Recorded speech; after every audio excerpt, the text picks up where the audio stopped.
Welcome everyone. This is the video about IFRS 13 fair values. It's a very short video. Here you need to see where it just fits in. It's not something on its own, but it's a standard telling me how to determine fair values. But now you need to see fair values is linked to IAS 16 for revaluations, to IAS 40 for fair value adjustments, to financial instruments for those fair values going through profit and loss. So I need to see where it fits in the bigger picture, but this just gives me guidance about how to measure, or what can I use to measure those fair values? What's a reasonable estimation? So if we jump to that part specifically, you will see fair values. We need to be able to do the following. So if we go back to it, discuss and apply the fair value measures of it in an active market. What is the fair value hierarchy? Discuss and apply the principles of the highest and the best use and most advantages of the principal market and circumstances that the entity may use a valuation technique. So you need to see that this fits into chapter 4, where we talked about assets. But remember, we said we will get back to this fair value. So you need to see that this fair value links most likely to assets. Okay.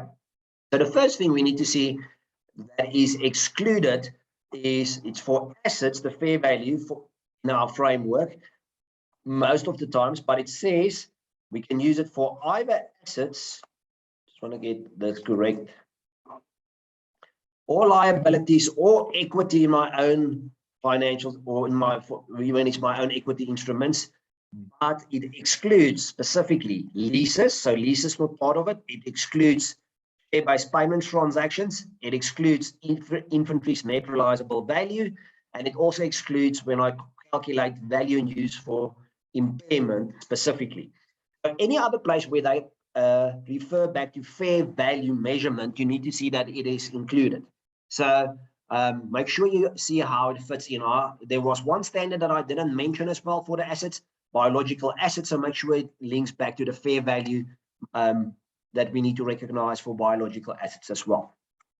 But the main thing is we need to see that there needs to be a market participant when we measure fair value. So it needs to be an ordinary transaction between willing buyers and sellers at an arm's length, and that's what we need to see is fair value at the end of the day. So if we go further, we need to see that the fair value needs to be measured in an active market. There needs to be an active market for me to get a fair value. And then we have a fair value hierarchy that we use, the inputs in the valuation technique. So the first level is the quoted price when there's an active market for the specific asset or liability.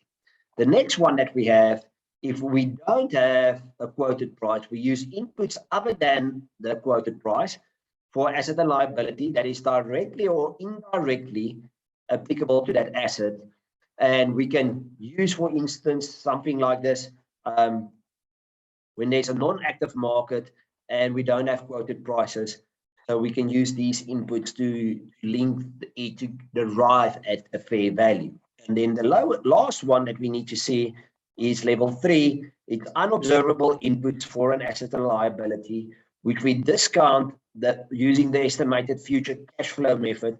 And level 3 inputs are only used when the relevant observable inputs are not available and where there is no active market. So we need to see that this is the last level that you will use to determine your fair values.